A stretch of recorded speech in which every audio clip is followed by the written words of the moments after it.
Online classes में आप सभी का स्वागत है।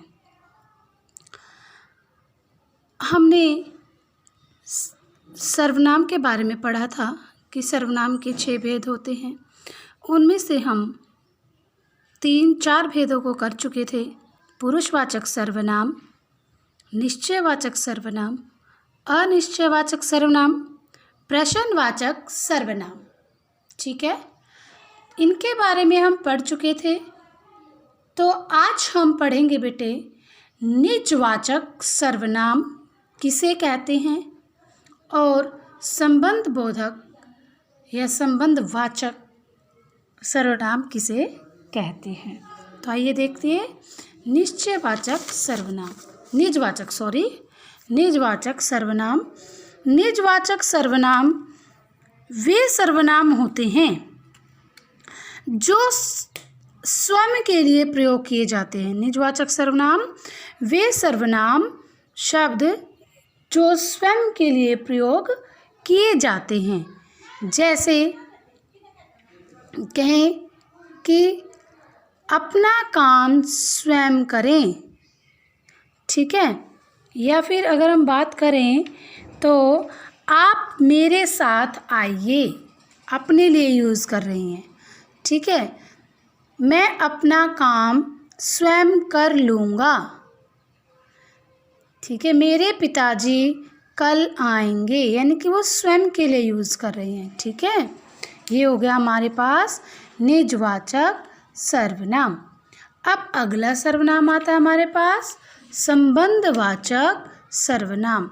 संबंधवाचक सर्वनाम किसे कहते हैं? जो सर्वनाम शब्द दूसरे सर्वनाम शब्दों से संबंध बताते हैं, यानी कि जो सर्वनाम शब्द दूसरे सर्वनाम शब्द से संबंध बताते हैं, जैसे जैसा, वैसा, जिसकी, उसकी आदि। मतलब जैसा करोगे वैसा भरोगे। उदाहरण क्या आएगा? जैसा करोगे वैसा भरोगे। फिर क्या आएगा हमारे पास? जिसकी लाठी उसकी भैंस। यहाँ पर देखिए आप लोग चित्र के माध्यम से, जो जागे सो पावे, यानी कि ये लड़की चित्र में दिखाई दे रही है, जाग रही है तो इसको खाने को मिल रहा है, और ये सो रहा है तो इसको नहीं मिला, इसलिए ये उक्ति कही गई है कि जो जागे सो पाए। फिर हमारे पास जिसकी उसकी, जिसकी लाठी उसकी भैंस। जैसा वैसा, जैसा करोगे वैसा भरोगे,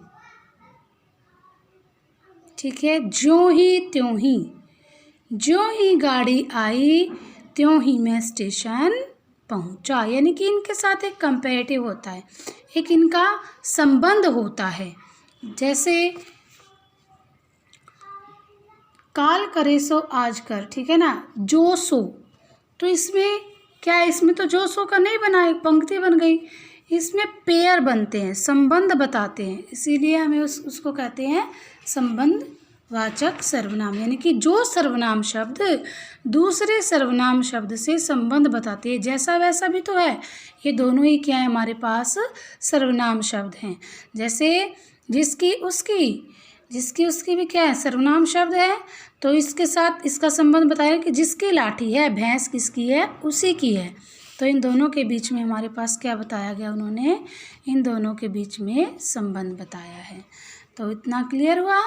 यहाँ पर हमारा सर्वनाम का पार्ट कंप्लीट होता है।